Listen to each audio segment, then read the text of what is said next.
तो स्वागत है आपका आपके अपने यूट्यूब चैनल पे। आइए आज जानते हैं कि भाई रेणुका चौधरी ने प्रधानमंत्री मोदी जी पर इल्ज़ाम लगाया है कि उन्होंने उनको सुपर्णखा कहा, जो कि आप जानते हैं कि वह रामायण का एक कैरेक्टर था।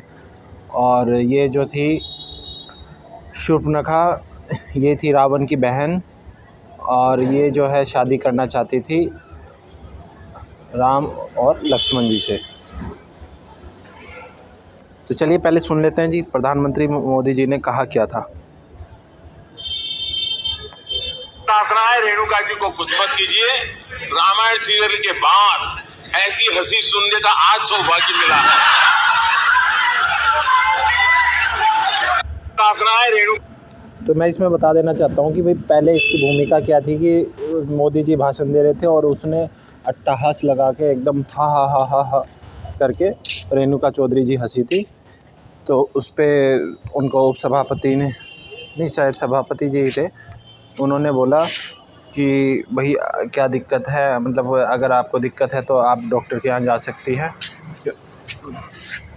तो प्रधानमंत्री जी ने उनको टोक के कहा कि भाई आप उनको कुछ मत कहिए। रामायण सीरियल के बाद वैसी हंसी हमने आज सुनी है।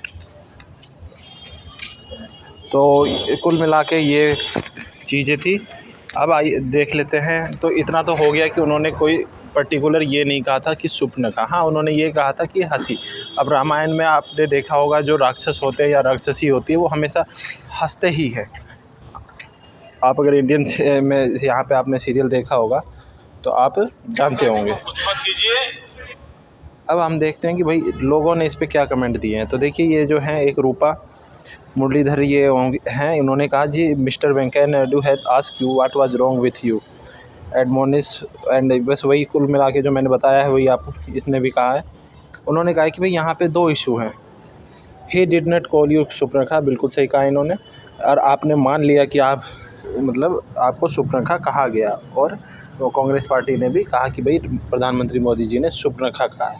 तो एक तरीके से जो ये चलाया जा रहा है ये बहुत ही मतलब एक तरीके का आप कह सकते हैं फेक न्यूज़ चलाया जा रहा है। और ये जो है ये भी एक तरीके का फेक न्यूज़ है कि भाई किसी जो जिसने जो कहा नहीं, और दोनों में बहुत फ़र्क है, धरती आसमान का फ़र्क है। एक तो आप उसको सुपर्णखा कह दीजिए, एक कह दीजिए कि भाई आपने उसकी आपकी हंसी है। अब भाई ये इंडिविजुअल पे डिपेंड करता है आप क्या मानते हो कि वो हंसी किसके जैसी थी।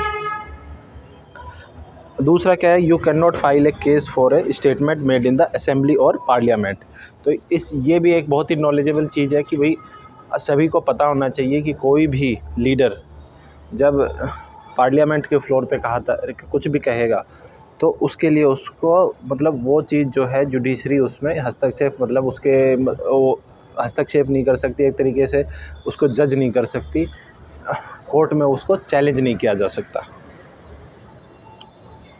अब हम देखते हैं भाई इन्होंने कृष भाटिया जी ने, चलिए इन्होंने फैक्ट चेक किया, ये अनुराग ने opindia.com करके वेबसाइट है। तो उन्होंने भाई कुल मिला के वही बात कही होगी कि उन्होंने ऐसा नहीं कहा है।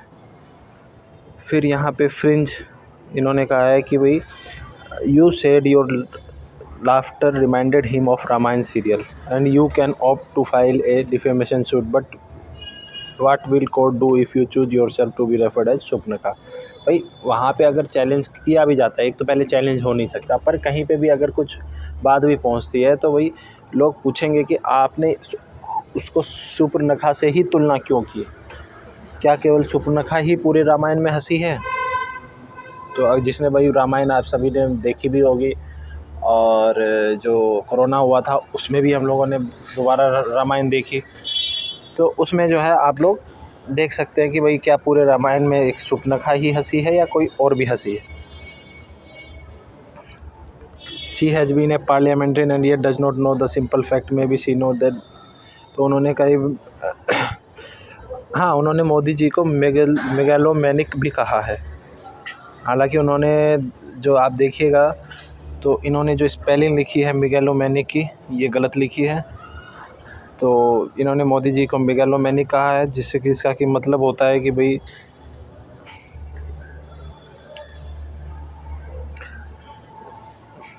इन्होंने जो है मोदी जी को मेगालोमैनिक कहा है, तो मैं यही सर्च कर लेता हूँ रेणुका चौधरी जी। मेगालोमैनिक का जो मतलब होता है वो होता है कि आप अपने आप को बहुत ही मतलब तुर्रम खा समझते हो खुद को ही, तो इसका एक सिंपल मतलब होता है जो भाई अपने आप में आत्ममुग्ध हो कि भाई मैं ही सबसे पावरफुल हूँ। तो ये चीज़ आप सब ने देख लिया अभी। तो कुल मिला के मेरा बस यही था कि भाई आप जो भी मार्केट में चल रही है तो उस चीज़ को आप सारे पॉइंट ऑफ व्यू जानें, क्योंकि जब भी हम किसी पे भी डिसीजन लेना चाहिए तो भी हमें पहले अवेयर होना चाहिए। मान लो मैं आपसे पूछूं कि भाई अमेरिका कैसा देश है, अब आपको यही नहीं पता हो कि मैप में अमेरिका कहाँ है और आप अमेरिका के बारे में बताने लग जाओ, तो किसी का ओपिनियन कम से कम उसे जब सारे फैक्ट पता हो और उस पे बेस्ड जब ओपिनियन होता है तो वो जो एक बेस्ट ओपिनियन वो माना जाता है। फिर आप थोड़ा बाइस्ड हो सकते हैं, भाई आपको होता है कि भाई मैं उस फैक्ट को नहीं मानता, मैं उस फैक्ट को नहीं मानता, वो अलग बात है, पर आपको पता होना चाहिए। ठीक है, फिर मिलते हैं फिर किसी ट्वीट को एनालाइज करेंगे।